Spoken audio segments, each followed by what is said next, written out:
Doo-doo-dee. It's Nandi! Hello friends. The usual timings for showcasing Mephiston and his legendary release event have been thrown off by this now famous ad that Tacticus ran. It showcased the abilities of the new Blood Angels, and as a result, you've maybe already watched the character showcases that I did for Mephiston and Mataneo. Today's video will focus specifically on Mephiston's legendary release event. Because I don't need to spend time showcasing Mephiston this time, I will do a deeper dive into his legendary event, giving you my usual infographics and tips. I'll hopefully create a good guide for people to refer back to, even on the second and third runs of Mephiston's event. Let's dive straight in. These videos attract new players, so I started with some basic concepts. Legendary release events are special events that run once every 5 weeks. They are special events that let you unlock the rarest legendary characters in the game. Each legendary event has 3 sections: Alpha, Beta, and Gamma, each with unique traits and restrictions that dictate the characters you can bring along. The premise is simple: complete each section and earn points. These points translate to chests, eventually allowing you to unlock the legendary character. Each legendary release event runs a total of 3 times, and your progress is saved between runs. Please don't get too frustrated if you can't unlock the character immediately.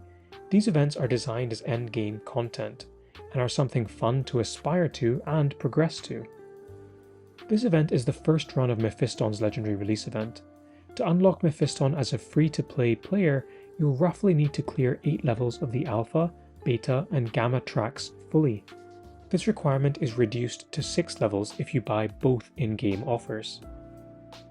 You can also get points from completing fixed missions every legendary release event. Over time, this can reduce the minimum requirements to unlock the character from 8 levels to even less. One of the questions that often gets asked is how big characters need to be to progress through the levels.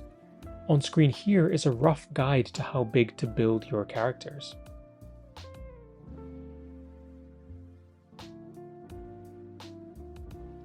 Now on screen you'll see me flicking through the various requirements and restrictions for each track.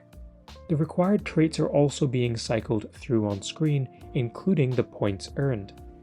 Don't worry if you can't catch everything here. I've summarized all of these findings on the next slide.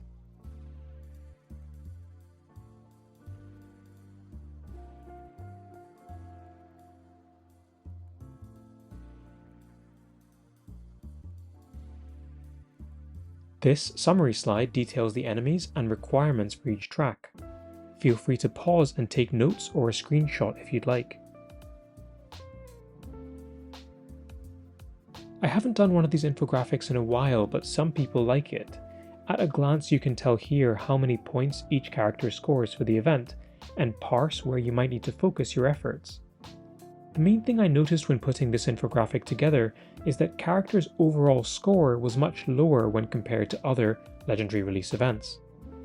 That is to say, you can't use a single character in 6 or 7 tracks and earn 700 points with that character. The tracks and traits have been designed to have very little overlap. As you can see here, the best characters for this event score a maximum of 350 points or so. There are also a few other ways of tracking the traits for this legendary release event. I have a Google Sheet linked in the video description that gives you a no-frills template to see where you can use your characters. You can make a copy and edit this to your heart's content, deleting rows where you haven't unlocked or have underdeveloped characters. There is also the Tacticus Planner web app, which essentially is a more detailed roster manager updated and run by one of Tacticus's own ambassadors, Severin. It's a more elaborate resource, but it requires you to update it with your own characters and own inputs occasionally. The web tool then lets you sort for legendary release events, organize teams for war, and much more. Since we have the time in this video, I've also taken the liberty of breaking down each section. For the Alpha track you will face off against the Astra Militarum. I dislike fighting against these guys because although individually they aren't exceptionally durable, they are numerous and deal significant damage. Your priority kills here should be the Voxcasters, who continually bring summons to the battlefield, and the mortar teams, who deal long-range area of effect damage and suppress your troops. The las cannon teams are the next most important to kill, and the standard guardsmen can be largely ignored. The critical thing to remember is that these units all have the battle fatigue trait, so try and overkill them to get the surrounding units to flee. Regarding characters to bring, I suggest approaching Alpha with the following sections. I would combine the power, melee, and minimum 2 hits track using a core trio of Angrax, Maladus, and Rotbone.